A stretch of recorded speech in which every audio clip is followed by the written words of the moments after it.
ایک نوجوان خوبصورت لڑکی روزانہ اکیلی یونیورسٹی جاتی تھی۔ اس یونیورسٹی میں اس کا والد ایک ڈپارٹمنٹ کا انچارج تھا۔ ایک دن چھٹی کے فوراً بعد اچانک بادل گرجنے لگے اور زوردار بارش ہونے لگی۔ ہر کوئی جائے پناہ کی تلاش میں دوڑ رہا تھا۔ سردی کی شدت بڑھنے لگی۔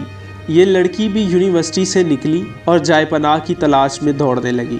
اس کا جسم سردی سے کانپ رہا تھا، لیکن یہ نہیں جانتی تھی کہ اسے پناہ کہاں ملے گی۔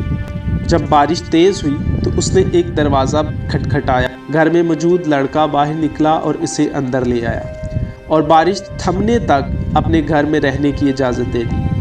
دونوں کا آپس میں تعارف ہوا تو معلوم ہوا کہ لڑکا بھی اسی یونیورسٹی میں پڑھتا ہے جہاں وہ خود زیر تعلیم ہے اور اس شہر میں اکیلا رہتا ہے۔ ایک کمرہ برآمدہ اور باتھ روم اس کا کل گھر تھا۔ نوجوان نے اسے کمرے میں آرام کرنے کو کہا اور اس کے پاس ہیٹر رکھ دیا اور کہا کہ کمرہ جب گرم ہو جائے گا تو وہ ہیٹر نکال لے گا۔ تھوڑی دیر لڑکی بستر پر بیٹھی کانپتی رہی۔ اچانک اسے نیند آ گئی تو یہ بستر پر گر گئی۔ نوجوان ہیٹر لینے کمرے میں داخل ہوا تو اسے یہ بستر پر سوئی ہوئی لڑکی جنت کی حوروں کی سردار لگی۔ وہ ہیٹر لیتے ہی فوراً کمرے سے باہر نکل گیا، لیکن شیطان جو کہ اسے گمراہ کرنے کے موقع کی تلاش میں تھا اسے وسوسے دینے لگا۔ اس کے ذہن میں لڑکی کی تصویر خوبصورت بنا کر دکھانے لگا۔ تھوڑی دیر میں لڑکی کی آنکھ کھل گئی۔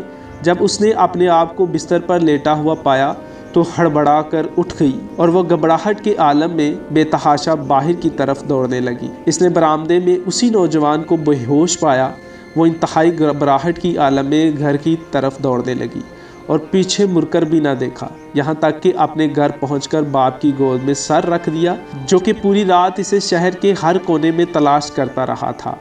اس نے باپ کو تمام واقعات سنا دیے اور اسے قسم کھا کر کہا، میں نہیں جانتی جس عرصے میں میری آنکھ لگی کیا ہوا میرے ساتھ، کیا کیا گیا، کچھ نہیں پتا۔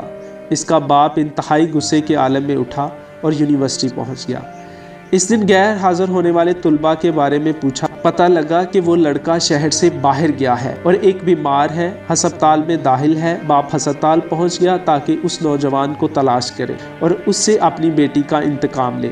ہسپتال میں اس کی تلاش کے بعد جب اس کے کمرے میں پہنچا تو اسے اس حالت میں پایا کہ اس کے دونوں ہاتھوں کی انگلیاں پٹیوں سے بندھی ہوئی تھی۔ اس نے ڈاکٹر سے اس مریض کے بارے میں پوچھا تو ڈاکٹر نے بتایا کہ جب یہ ہمارے پاس لایا گیا تو اس کے دونوں ہاتھ جلے ہوئے تھے۔ باپ نے نوجوان سے کہا کہ تمہیں اللہ کی قسم ہے، مجھے بتاؤ کہ تمہیں کیا ہوا ہے۔ باپ نے اپنا تعارف نہیں کروایا۔ وہ بولا، ایک لڑکی کل رات بارش سے بچتی ہوئی میرے پاس پناہ لینے کے لیے آئی۔ میں نے اسے اپنے کمرے میں پناہ تو دے دی، لیکن شیطان مجھے اس کے بارے میں پھسلانے لگا تو میں اس کے کمرے میں ہیٹر لینے کے بہانے داخل ہوا۔ وہ سوئی ہوئی لڑکی مجھے جنت کی حور لگی۔ میں فوراً باہر نکل آیا، لیکن شیطان مجھے مسلسل اس کے بارے میں پھسلاتا رہا اور غلط خیال میرے ذہن میں آتے رہے۔ تو جب بھی شیطان مجھے برائی پر اکساتا میں اپنی انگلی آگ میں جلاتا تاکہ جہنم کی آگ اور اس کے عذاب کو یاد کروں اور اپنے نفس کو برائی سے باز رکھ سکوں، یہاں تک کہ میری ساری انگلیاں جل گئی اور میں بے ہوش ہو گیا۔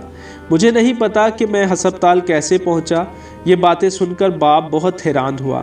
بلند آواز سے چلایا، اے لوگو، گواہ رہو، میں نے اس پاک سیرت لڑکے سے اپنی بیٹی کا نکاح کر دیا ہے۔ سبحان اللہ۔